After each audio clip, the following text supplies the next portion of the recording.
Hey, you've been a great audience. Thank you so much. Just take a couple questions. If anybody has a couple questions, I'm sure you have some questions, and be happy to try to answer them. And then afterwards, if you can stay just for a few minutes, we're going to take a photograph of all the the students and teachers, and for the Barnes and Noble here and everything like that. And I want to thank Scott Osborne. Thank you again. And thank you, Megan Reed. Thank you, Barnes & Noble here. Thank you, Hal Leonard and Center Street Publications and all the parents and students. And I was not able to cover everything in the book. It's a lot of information in the book that you can get here. And I will be signing books afterwards. I'd love to meet you and everything like that.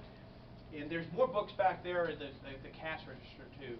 We just brought up a couple here. And if, I think you had a question, so you're going to ask me. 18? Just graduated. Graduated. Great. Anybody have any questions? Anything about any of maybe the personalities or anything that I said, or that might anybody back to camera crew? Anybody have a question? Anything? I know you caught part of it, didn't catch all of it, and apparently there was a miscommunication on the time and everything, but we're glad you're here. And do you have anything? Yes, question? Just kind of question. I mean, in general, you've got somebody like Brandon 4 years ago, and you'll find people that pick up an instrument, start playing it. I can recognize that song. I always say, yeah, I could teach you, and then you can learn about 8 chords, and you go find somebody that knows how to teach you music.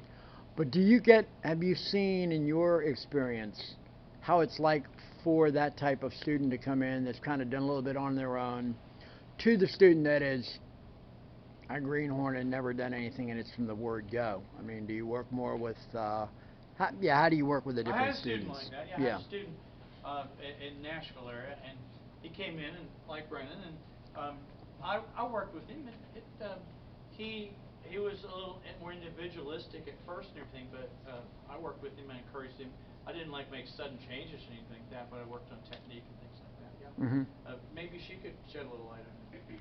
Have you had anybody that might have come in that? Yes, I hate to even admit it, but I put them on instruments that I needed, and sometimes putting them, like a guitarist comes in, and I need a bass guitarist in the jazz band. Right. And it's almost easier to take them to something that's related, but then go back and do the music basics, and then they can apply it to other things.